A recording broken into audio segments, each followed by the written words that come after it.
La Coupe de France de cécifoot a lieu près de Nantes ce week-end. C'est une discipline paralympique du football pour les joueurs non-voyants ou pour déficients visuels. 19 équipes s'affrontent lors d'un tournoi. Parmi elles, l'AS Cécifoot de Saint-Mandé, ce club du Val-de-Marne, est d'ailleurs précurseur en France. Jean-Philippe Lemaire et Christian Mirabeau ont assisté à l'un de leurs entraînements. Séance d'entraînement pour l'AS Cécifoot Saint-Mandé. En 1987, ce club a développé la pratique de ce sport en France. C'est une adaptation du football pour des joueurs non-voyants ou déficients visuels. Tous portent un masque opaque. Le bruit du ballon sonore avec grelot, les voix des partenaires, des adversaires, entraîneurs ou guides leur permettent de se repérer. C'est ça ce qui nous guide et puis on essaie vraiment d'être concentrés pour tirer en fait pour le goal, pour faire des passes. Le gardien est voyant, par la parole, il met en place ses défenseurs. Il faut essayer de dire le moins de mots possible, aller à l'essentiel. C'est voilà, essayer de ne pas faire dans l'urgence, toujours essayer de prévoir un petit peu ce qui peut se passer.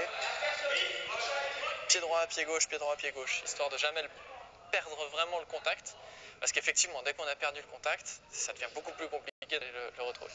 Chaque joueur doit signaler sa présence en criant « Vogue, j'y vais ».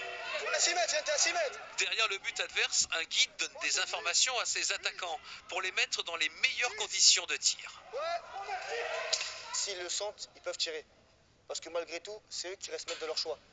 Moi, je suis là pour les conseiller.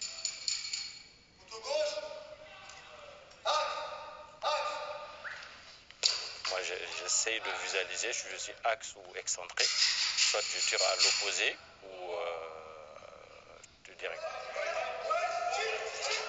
Une de mes passions, c'est le foot. J'ai cru, en perdant la vue, que cette passion allait s'éteindre. Et puis finalement, en fait, non.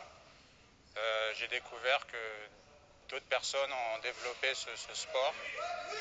Un sport qui a besoin notamment d'équipements pour prendre de l'ampleur.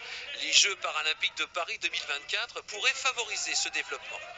On a besoin de partenaires privés, mais on a besoin, dans l'optique de Paris 2024, que les pouvoirs publics, effectivement, créent des structures dignes de ce nom, avoir un véritable terrain de cécifoot officiel aux normes internationales.